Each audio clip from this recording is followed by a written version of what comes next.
start a timer because I have a lot in this and I don't know if we're going to get through it, but I'm going to do my best. How many of you are dairy oriented? Quite a few. Beef. Okay, so I have a little bit for both and I'm just going to do my best. If you have a question or a comment, just stop me during my talk. I like to be more of a conversational style if possible because nobody likes to be talked at. So do my best. This data, most of it is new. A little bit of the information is older, but I think pertinent. I tried to gear it more dairy-ish. Full disclosure, I was an agronomist up until last year when I switched to forages, and I always did forage work, but I'm not a nutritionist by any means. There are people in the room that know way more about animal nutrition, specifically dairy, than I do. So don't be afraid to speak up or say, hey, you're wrong. But I'm not going to try to dive into anything that's too diverse. I was on maternity leave this last growing season for a portion of it. So some of this data isn't truly mine. It's really the farm staff. So if I'm bumbling through it, please excuse me.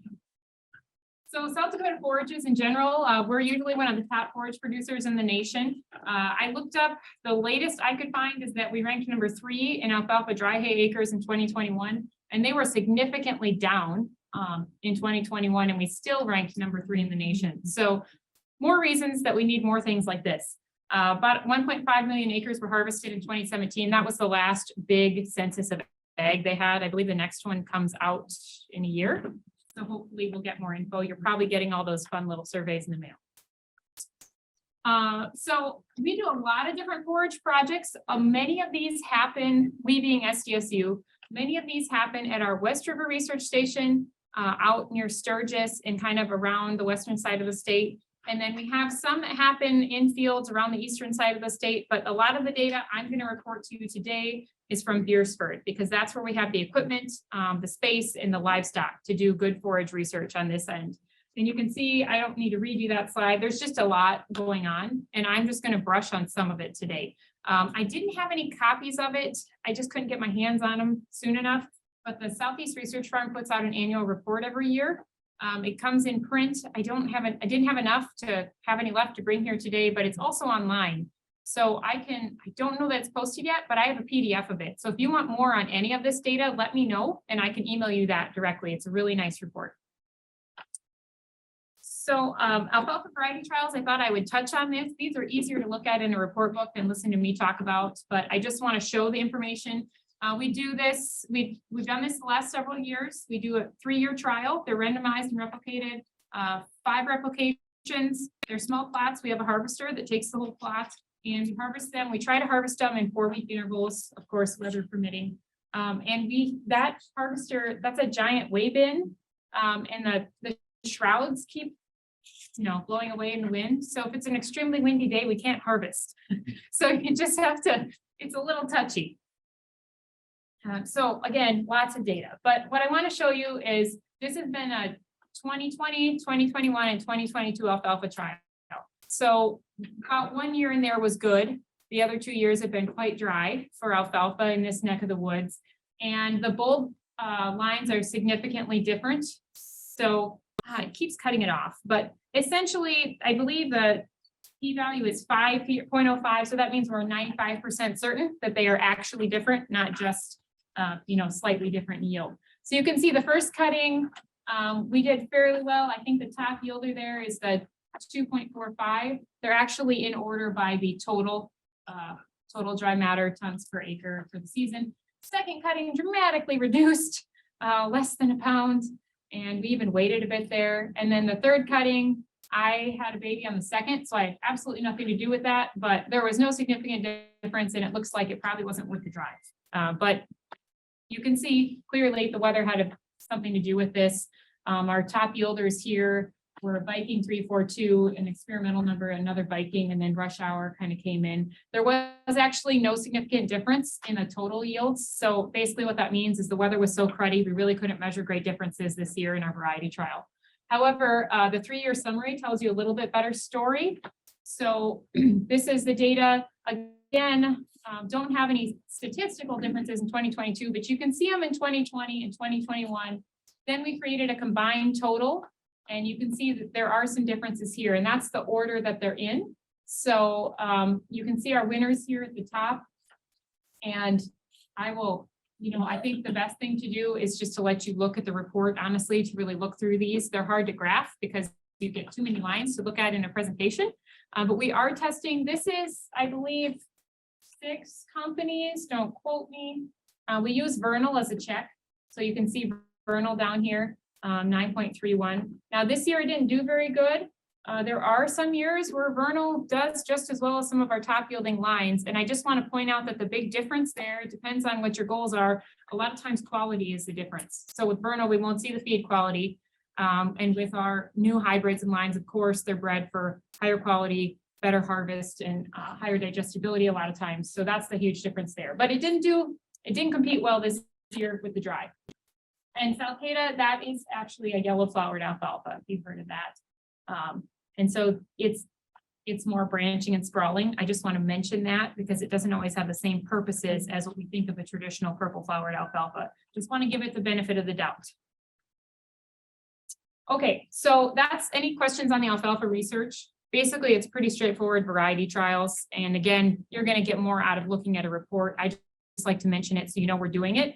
And we're actually open for lines. Those of you who are industry folks, it's open right now. I'm taking lines for this spring. We wanted to try an August seeded study, but that seemed like a bad plan in August. So we're going to go ahead and do a spring seeded study.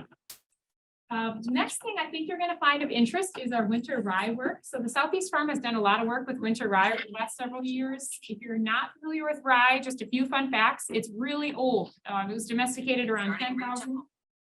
Sorry. Head west on No, northeast. Jim's getting directions. I have a question. It's fine. I've done it too. Yeah. Or you say something and your phone goes, what? So first domesticated long ago is the point here. It was cultivated in northern Syria, just kind of a fun fact. And it was selected for cold stress tolerance. That's one of the reasons it does so well when we say it's so tough, because it's cold here and it does better than a lot of our other winter grains. It was originally grown, eventually when they got it bred, it was grown in places where wheat didn't do so well because it was too cold. If you think about the latitude of some of those areas where it originated in.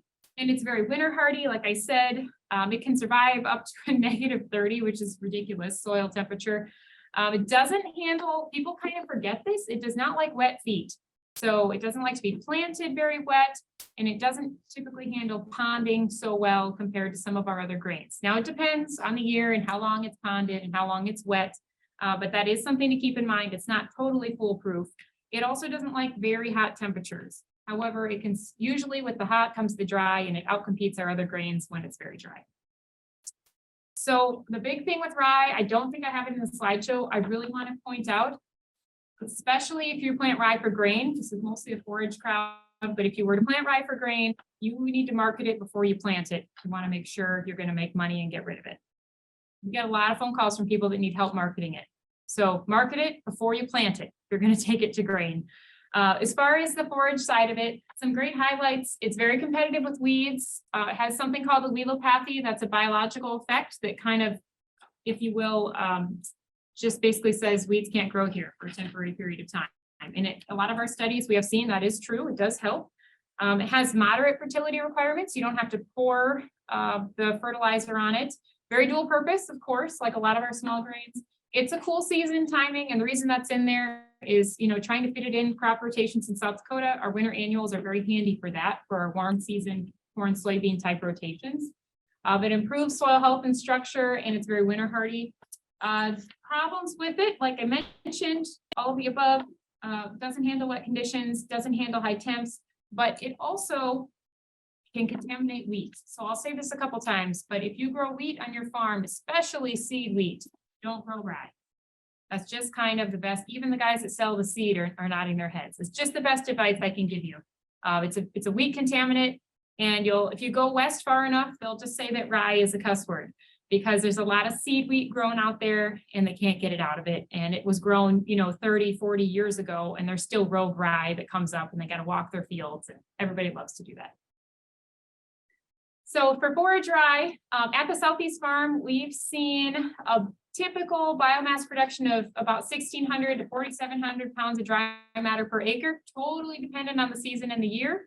On average, kind of regionally, you'll see 2,000 to 3,000 pounds of dry matter per acre. Of course, if you're not familiar with it, you're gonna have a fall planting date, September, October. And big thing to pay attention to, I was kind of multitasking during Lynn's talk, but I think he mentioned this, moisture. If you're planting it, especially if you're just gonna plant it as a cover, or even if you plan to take it to, close to boot to cut it, you've got to watch moisture if you're putting a cash crop behind it. It will just totally deplete. It's a moisture sucker, so it's gonna deplete the moisture in the field on a dry year if you let it. It's a great crop, but you might have to cut it really early if it's dry and you have plans for an important cash crop behind it. And then burn down timing, that goes along with the moisture. You don't want to let it get too far or you're going to have some issues, especially if you're going to put a grass behind it. Of course, you don't want disease problems, but moisture is a big factor. So this is just a picture. Oh, I'm talking too slow. All right, this is just a picture of our winter annual variety trial in Beersford. It's mainly rye, but there are some triticale and wheat lines. The wheat lines are more of a check than anything, just to compare. But you can kind of see in April, the rye is the greenest here, and it's maybe not so easy to see on the screen, but it comes up pretty early. It's a good competitor, and that's one of the reasons it gets ahead, especially if you're trying to do something like oats, and you say you burned down some rye and did it too late or had a mistake. It just always seems to outcompete everything. So we did a forage and grain. I'm not going to show you the grain results. I thought the forage results would be more important today. Forage rye variety trial in Beersford this last year. It's been done for a few years now.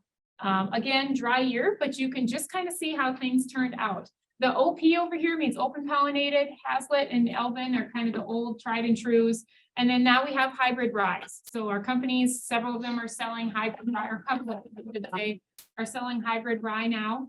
And so that's become more popular, and I'll get there. But on the forage side of things, we oftentimes see the open pollinated do just as well as the hybrid. And I'm not trying to put the hybrid now, but yield wise, they're usually quite competitive. Those old lines are less expensive and quite competitive with the hybrid lines. Again, feed quality can be something that comes into play though as differences. And I do have a slide on that.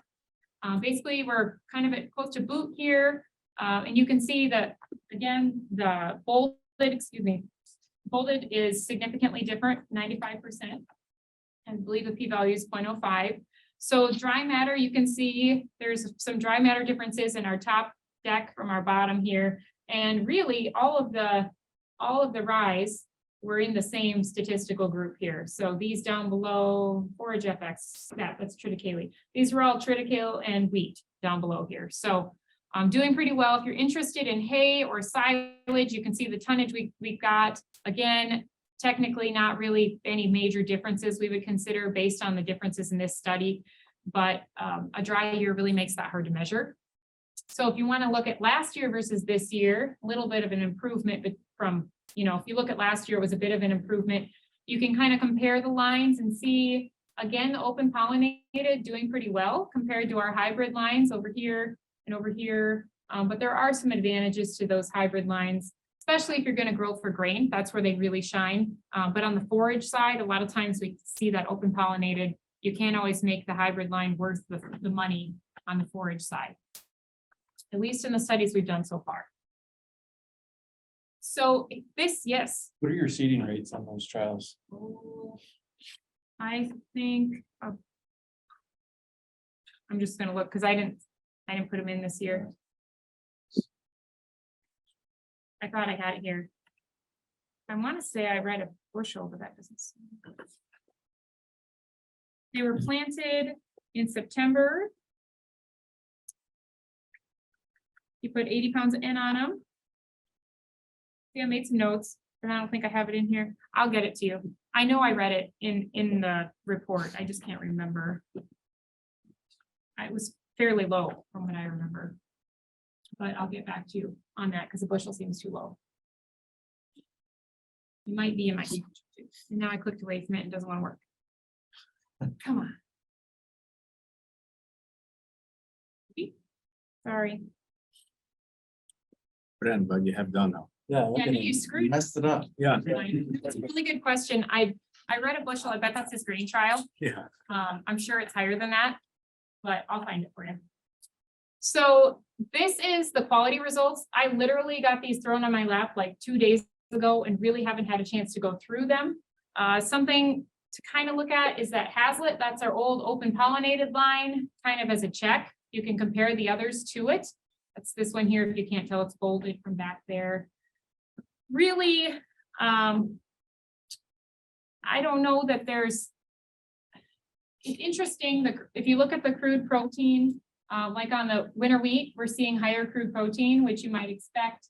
The triticales at 17 here, the WT means winter triticale, so 20, and the rye tends to be running from that, 18 to 20 range on crude protein. There was one that was slightly different. I have to find it here, but really for the most part, they were somewhat similar. I didn't see any huge differences, and I don't know if our nutritionists in the room have comments on this. Again, I just kind of got it and I wanted to show it to you. I Go just ahead, have Brett. one question on the protein. Last growing season in Northwest Iowa, in the boot stage, we'd see proteins in the 20%, but then up north in Brookings, they were in the 13 to 14% range. Yeah. What influences that? I'm not 100% sure yet. We're still kind of doing this research, to be completely honest with you, and figuring that out. I think that if we look at protein in wheat, your fertilizer can definitely affect that if you're over or under fertilizing, because the plant gets lazy, basically. And I would assume that rye is similar, but I don't have a lot of data on that. Another thing can be just basic growing environmental conditions. And I'm guessing it was drier. And that was probably what was pulling that plant protein down. That's not always the case. Sometimes strange things happen in dry years. But that's a great question. I don't have the data to back up my anecdotal comments. Yes. We have seen some advantages to late season applications on triticale, especially like wheat or Yeah. with nitrogen to boost that protein. So my experience was I able to add 2% Okay. with a late application of triticale. nitrogen. And if it's dry late, you might actually get mineralization if it's warming up on Right. these spring crops. It actually can boost that nitrogen too. Right. That's what it's kind of weird because sometimes the protein is better because you get N mineralization because it's dry. So it depends on the plant stress and then how much N is actually mineralized in the soil. You said it much more eloquently than I did. But yes, that's the thing with wheat. If we have any wheat growers in the room. Okay, so basically with wheat, there's always this argument about how we put N on and how we spoon feed it to make sure that we get good plant protein and don't make it lazy and give it protein or give it nitrogen at the right time. And I think that's true of many small grains. We're just not always looking at the protein of all of our small grains. So there's more work to be done on this. Good questions that Peter Sexton, this is mainly his data, and he could probably answer that better than I can. I should have just made him give this talk. So that's some quality info. Just a few things about rye. I do know a couple things. And again, there's nutritionists in the room that can say more about this than I can, but potassium concentration can be a lot higher in rye silage and rylage than corn silage. Does anyone in the room put up rylage? Or have thought about, okay, a couple. So if you're thinking about it, this is just something to be aware of. Usually it's around 3% K. Corn silage is closer to 1% typically. So you're definitely more than double. And so that diet change can cause, long story short, it can cause susceptibility to milk fever. So you really need to be careful and work with a nutritionist. It's not that you can't feed it. It's just, well, I mean, talk to a nutritionist, okay? Yeah, it depends. In some cases, if it's too high, you may not be able to feed it. Sometimes it's all about the feed ration. Yes. Sometimes that's exacerbated in that it's a field that's close to the dairy. And of course, what do they do in the winter? Too much manure. Yeah. Yeah, exactly. Yeah, if there's a lot of K there to be taken up, it's going to take it. That's kind of a small grain trait in general, right? So we have to be careful of that. That's a really good point, Mike. Thank you. So this is older, but it's kind of fun to look at. Rye biomass at 2 dates in the spring of 2017. They've got a May 16th biomass measurement and then a June 2nd. And obviously, this is why we always say we don't harvest corn in June, right? So we don't harvest the rye till we harvest the rye. It definitely starts putting on biomass a little later in the season, but there is a point at which you can really miss the boat. So this is a little bit older data, but I just like to show it. The rye biomass here on the y-axis and data burn down on the bottom. And basically you can see it just exponentially starts putting on biomass you know, in this May boot time-ish, right in here. So we're gonna see it just once it hits boot, you know, we really see things move. The rye forage quality versus days after boot, I just wanted to show this as well. So again, quality here, days after boot stage, about weeks 10, you'd really see things go, whew. So in order to meet, and that's again, pretty typical of a small grain in general. So we really want to meet a happy medium. And if you're in a dairy diet, you're probably more concerned about quality than you are about biomass. If you're beef, you're probably the other way. So trying to either hit like right before boot, at boot, or right after, depending on your target time. And it can be really crucial because on a year when there's a lot of plant stress, this can happen fast. And it can be short. A lot of folks, if you're not out scouting your field and you think this is any small grain, really, you think you've got time because it's not very tall. And then suddenly it's booting and it's in anthesis before you know it. So just things to be aware of. Also, I mentioned soil moisture. I should have put this earlier when I was talking about it, but essentially here, the rye is the red line. It's just 2 different soil depths. And then the black line is a fallow, just to compare it to as a control.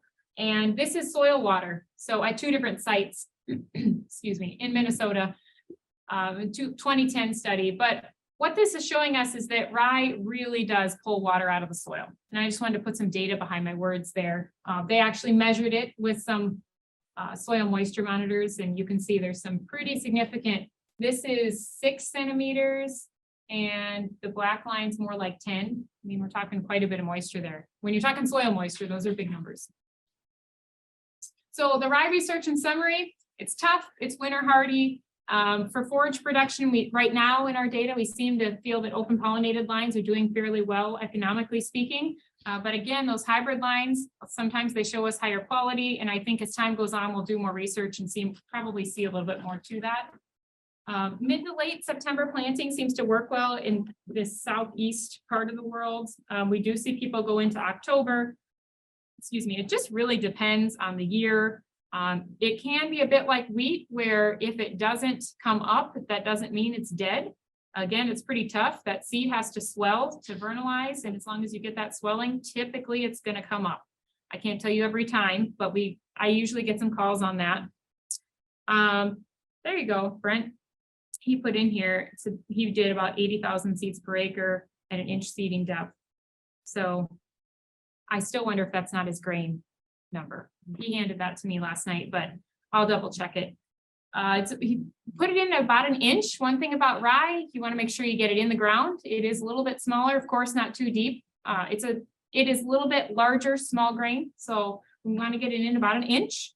And then everything else on here, I think, is fairly self-explanatory. Those are just some ideas. I asked Peter for some general ideas that he felt, and then I melded them into my PowerPoint. Again, do not grow rye and wheat on the same farm. It's just not a good plan. Even if you're growing for forage purposes, you get one escapee. If you're growing any wheat or for any reason would grow seed, you're going to have some serious problems down the road, probably. So here's a little bit more. They did a double cropping study with rye and forage sorghum and rye and soybeans. And I'm not going to show the soybean data, but I thought the forage sorghum data would be pertinent to the crowd here. So this is the average yield of forage sorghum, sorghum sudan grass, and corn silage following a rye silage crop in 22. So here's our forage crops that we tried, and these were actually company entered. We did this as an entered trial. It was kind of fun. And fun for me because I was on leave while they were hand cutting the forage sorghum with corn knives. I've done it in the past, in my defense. So dry matter, you can just see for tonnage, the sorghum did fairly well. Sorghum sudan came in behind it, and then corn silage is for comparison. The grain crops are just to check. It's just to give you an idea. You can see our just kind of estimated gross revenue. If you can't read this over here, forage sorghum is about 13 ton an acre. In this case was our yield. If you say $60 a ton, that's $780 an acre. Again, roundabout figures. If you look at the grain crops, now these are, keep in mind, this is following the rye. So we cut the rye, burned it down, put the forage sorghum in, the double cropping study. So if you do the same with grain crops, typically soybeans, we see a better yield than that, but obviously there was just no water left and it didn't rain. But the estimated gross revenue there with an early soybean at 20 bushels, if you got $14 a bushel, you'd be getting $280 an acre. So you're definitely winning over here in the forage sorghum category, no questions asked, on a year when it's dry. On a year when we had adequate moisture, I think you'd probably still do pretty good with your forage sorghum versus your soybean yield. This just kind of, in general, at a field level, we've seen about 14.5 tons per acre of sorghum silage after rye this last year. Really at the research farm have not had trouble getting that sorghum in, but I have talked to producers who have said it is difficult for them for various reasons. You know, double cropping, you just take that risk. You go, if you really want to double crop, you just got to move south. But we can pull it off with our winter grains here typically. At the Southeast farm, what they have been doing is spray the rye stubble at a high volume with Roundup right after they cut it. And then they plant it about a week, 10-ish days later. That is on label. You have to check the label and be very careful about that because there's different purposes. I was just reading it this morning. It's a little loophole-ish, but there are definite writing for forage sorghums and forage. It calls it Milo in the label a lot of times. You just have to watch that you're applying and doing it on label. Sometimes it gives you a week interval, even though Roundup we know is about a 12-hour, half-life, but we just have to apply by the label. So, and honestly, when you wait, you're going to avoid green bridging. That does help avoid some of our pests to bridge over from one crop to the next because you're going from a grass to a grass. Any questions on that? Kind of different, kind of interesting. They do the same thing with soybeans, and you can find that in the research report if you're curious. So, does anyone here put up dry hay and leave it out? Because I will skip this if no one does. It's kind of interesting, but anyone put up round bales for a beef operation, leave them out? See a couple. Okay, I'll go over this quickly. It's just kind of interesting. We did it in 2019 and I don't have a lot of time, but I'll breeze over it. Basically, we bought a load of hay and we got a hold of a moisture probe and a couple other instruments from Dr. Kevin Shinners at University of Wisconsin. And we went through, put them in different formations. We know, generally speaking, most people understand how best to store hay, but there's a lot of hay that could be stored a lot better. You go through all the work to put it up. And if you have to leave it outside, we want to do it well. So we were just trying to have some local data on it.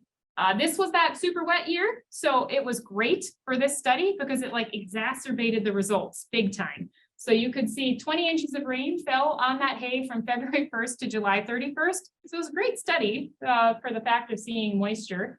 The week previous to our sampling was somewhat dry, so that helped us see the differences. Everything wasn't just waterlogged when we sampled. And we put a couple outdoor bales, no air restriction. We lost about 15% of the sampled area that was greater than 22% moisture.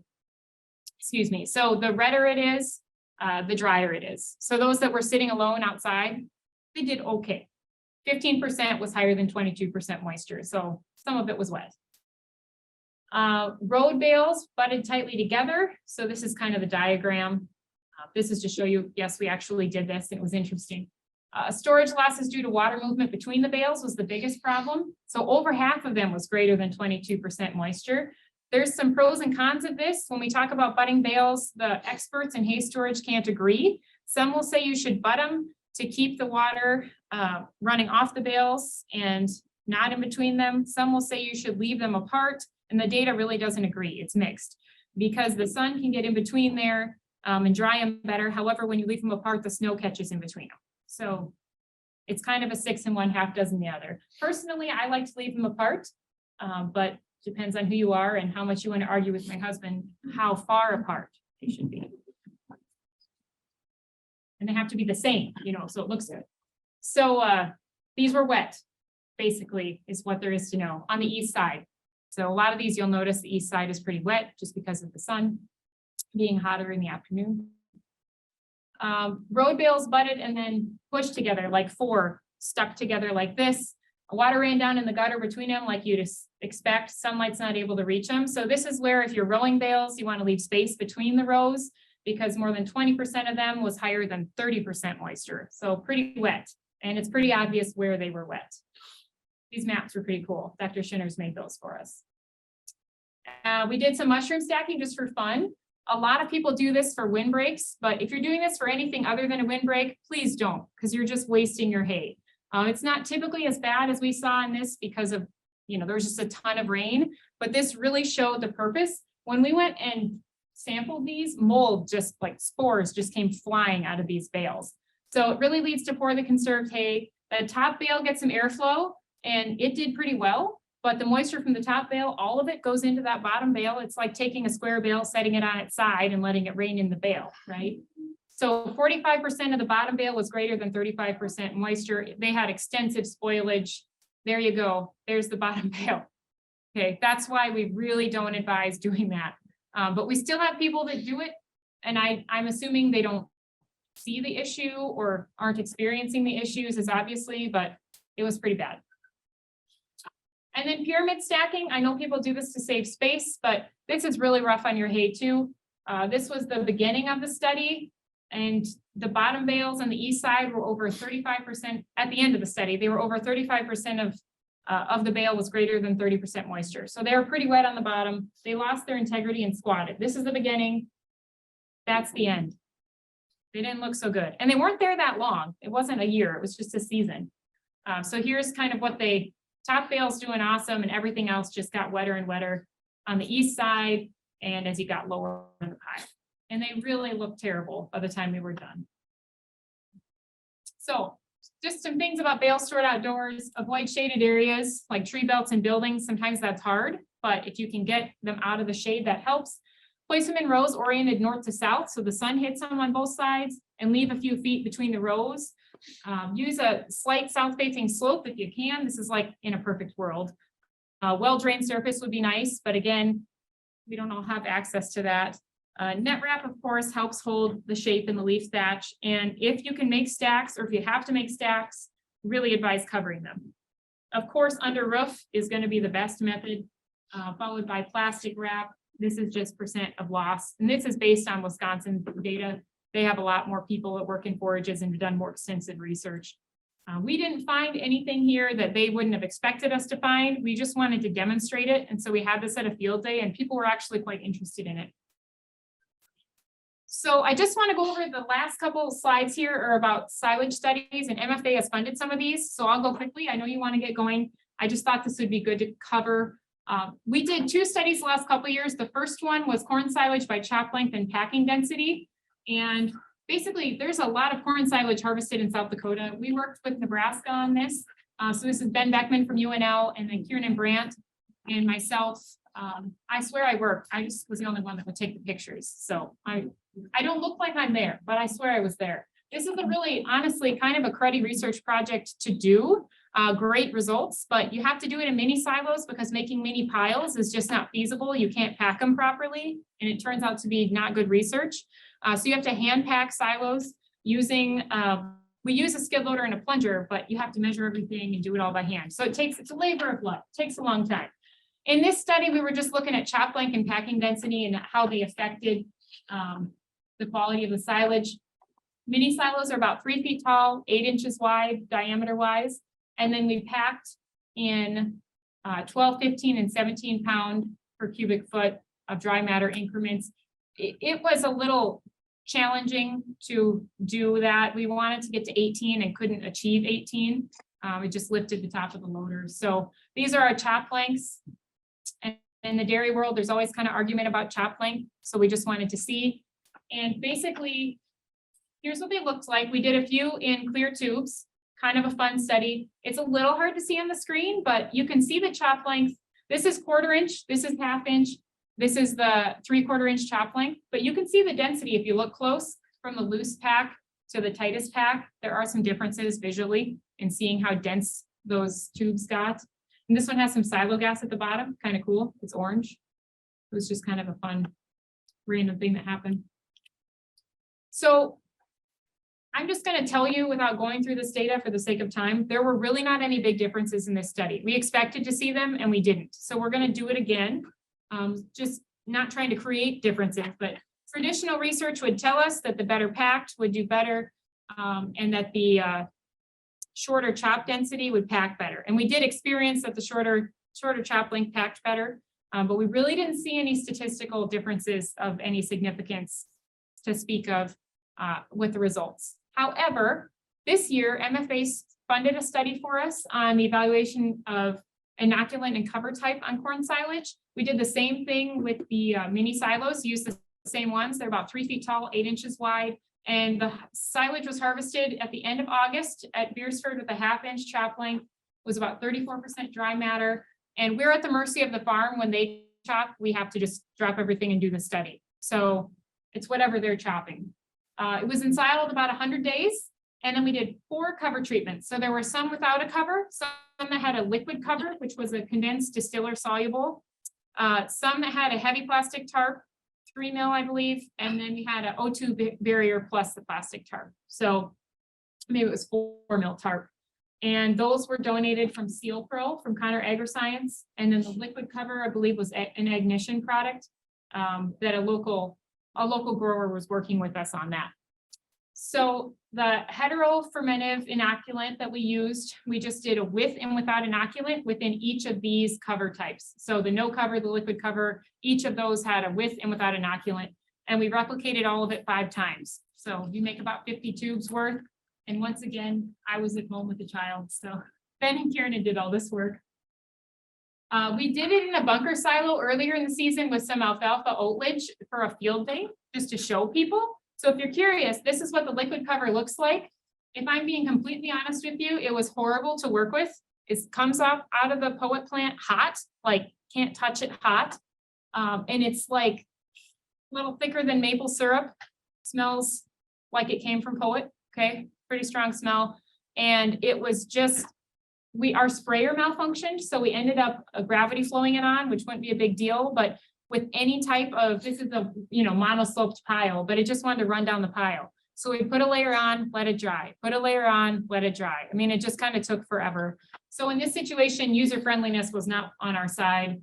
This is the covered and twice covered and then the uncovered down in the bunker. So this was just a demonstration, but this is where it actually came out of the tube. That came out of the tube is kind of a dry gelatinous puck with lots of cracking, some mold in it. And it was kind of nice because we were able to take the whole thing out. And so we don't think much of it was in our feed quality results. So you can sort of rely that it wasn't in the feed when we tested it. This is just an example of a liquid covered tube versus a covered tube. So some visual differences there. A lot of spoilage on the top. So long story short, you can see that the ash and lignin were higher in the uncovered and the liquid covered. These letters mean there was a difference. If there's a different letter, that means there's a statistical difference. So ash is higher.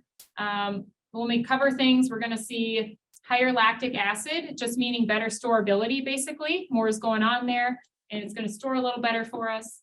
NDF and ADF, about what we would expect, they get lower as we cover things better. And then if you look at the in vitro and the NDF-D48, you can see that the digestibility is higher when we cover the pile. Now, I think you all know that, but we needed to have some numbers and some local data that's newer than about 1950 to give people. So that's why we're trying to update some of these simple things. When I'm talking to a dairy crowd, most of you are aware, but sometimes when we talk to beef crowds, people just don't see the significance or see how much they're losing by not covering. And I have a slide that's going to actually give you some numbers on that. So long story short here, covering really increased things. The ash and fat, there were some significant differences when we looked at just the inoculant. And this is the inoculant by cover. This one is just using inoculant and covers as a factor. So if it was covered and we used inoculant, the place where we really saw the differences was when it was covered with plastic or covered with plastic plus O2 barrier, the inoculant made a bigger difference. So basically what we found is that the less oxygen that was in the pile and the better covering, the better the inoculant did, because that's its job. So if we left it uncovered and dumped a bunch of inoculant on, we didn't see huge differences. And that kind of makes sense when we think about the chemistry behind inoculants and the biology behind it. Any questions on that? Yes. Did you not test for acetic acid as well? We did. I just listed the significant, because this was like a 50 column long data sheet. You used a heterofermented. Yes. Okay. Yes. That's what they got a hold of, or what we wanted to use in this. I think if we did another inoculant study, we'd use multiple different inoculants, but it was kind of an add-on to a cover study in this case. Yeah. Acetic acid wasn't significant, which was interesting. There just weren't as many inoculant differences as I expected. But in the very tightly covered, like the covered twice, there was an interaction between covering and inoculant, which means we couldn't do much better. I wouldn't expect there to be that much difference because the natural bugs on the plant are heterofermentative too. Sure. So, Yeah, that's a good point. And you're the inoculant guy, so I'm not gonna question Mike. Really, honestly, this was more so we just needed a local cover study and we thought inoculant would be nice to add. And I'm not surprised that we saw inoculant do a little better when it was covered, but like you said, if it's heterofermentative, yeah. So Dr. Warren Rushi did this calculation and helped us with the staff, if you give him some credit, but basically not using a plastic covering leads to organic matter losses.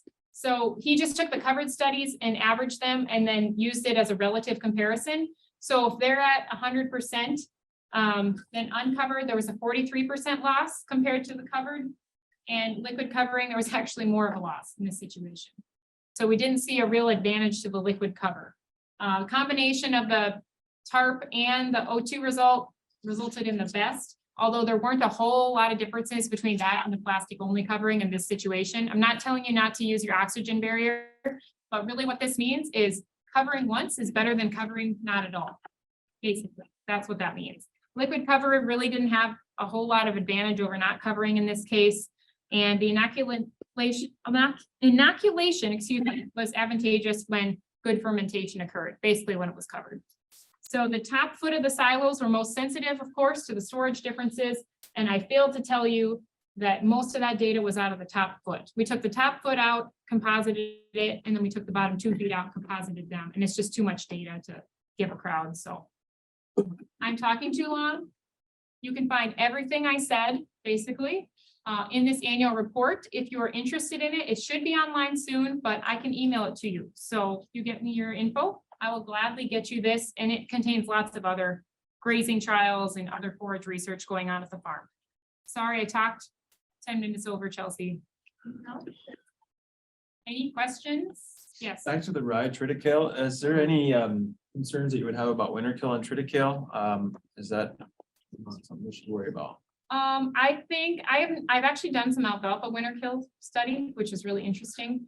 I don't have any recent data that I'm aware of on triticale. I think that it's not as we know it's not as winter hardy as rye because those wheat genes kind of dumb it down, if you will. Like it, I love triticale, but it's not as winter hardy as rye, but I'd say it's typically better than wheat. So it's kind of like in between. Does that make sense?